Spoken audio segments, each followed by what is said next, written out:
Friends, आज हम पढ़ेंगे समास। आज हम समास के बारे में जानेंगे समास क्या होता है। तो समास की परिभाषा है दो या दो से अधिक शब्दों को संक्षिप्त कर नया शब्द बनाने की प्रक्रिया को हम क्या कहते हैं, समास। इसका मतलब क्या हुआ, दो या दो से अधिक शब्दों, मतलब जैसे यहाँ पर देखिए लिखा है गंगा का जल, कितने शब्दों में लिखा है, एक दो तीन शब्दों में हमने अलग अलग लिखा। इसको हम एक छोटा करके एक शब्द बना सकते हैं। जैसे कि क्या बनाया है, गंगा जल, पूरा शब्द ना बोल के, गंगा का जल ना बोल के हमने इसको संक्षिप्त करके क्या बोल दिया, गंगा जल। ये जो हम दो या दो से अधिक शब्दों को संक्षिप्त कर रहे हैं और एक नया शब्द बना रहे हैं, ये सब क्या कर रहे हैं, हम एक प्रक्रिया कर रहे हैं। इसी प्रक्रिया को हम क्या कहते हैं, समास कहते हैं। ठीक है, समास मतलब दो या दो से अधिक शब्दों को संक्षिप्त कर नया शब्द बनाने की प्रक्रिया समास कहलाती है। एक और उदाहरण देखेंगे, जैसे कि लिखा है 10 है आनंद। आनंद मतलब क्या होता है, मुख। 10 है आनंद जिसके, अर्थात कौन, राव।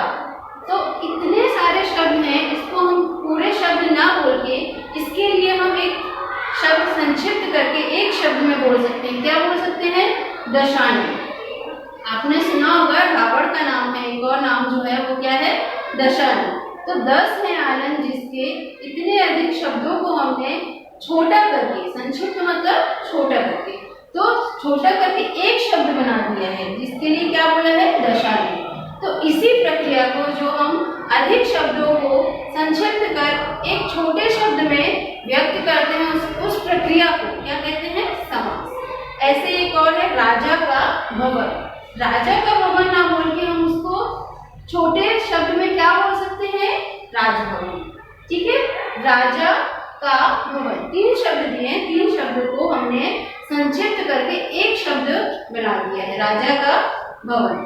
आया समझ में आपको, समास मतलब क्या कहलाता है, दो या दो से अधिक शब्द को संक्षिप्त कर एक नया शब्द बनाने की प्रक्रिया क्या कहलाती है, समास। अब हमको कैसे पता चलेगा, कोई भी शब्द देखेंगे कि ये समासिक प्रक्रिया से बना है कि नहीं बना है, उसके लिए हमको समास के अंग जानना जरूरी है।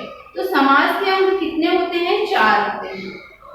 पहला है समस्त पद, दूसरा है पूर्व पद, तीसरा है उत्तर पद, फिर है समास विग्रह।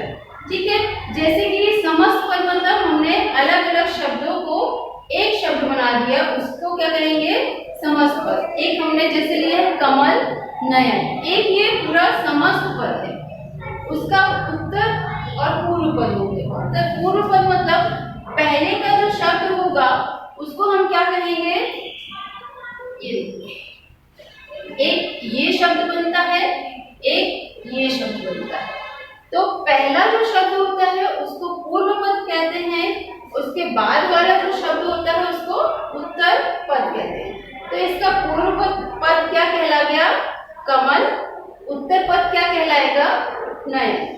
और इसका अगर हम समास है तो समास की प्रक्रिया क्या होती है, दो या दो से अधिक शब्द, मतलब ये जो समस्त पद है वो कई शब्दों से मिलकर बना है, तो उसका समास विग्रह भी होगा। तो समास विग्रह ये चौथा पद है, इसका समास विग्रह क्या होगा, कमल के समान नयन।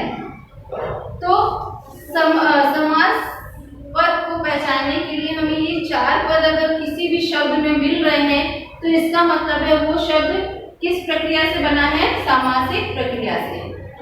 अब इसके आगे हम जानेंगे समास के प्रकार। तो समास के 6 प्रकार होते हैं, वो हम अभी आगे आपको बताएंगे।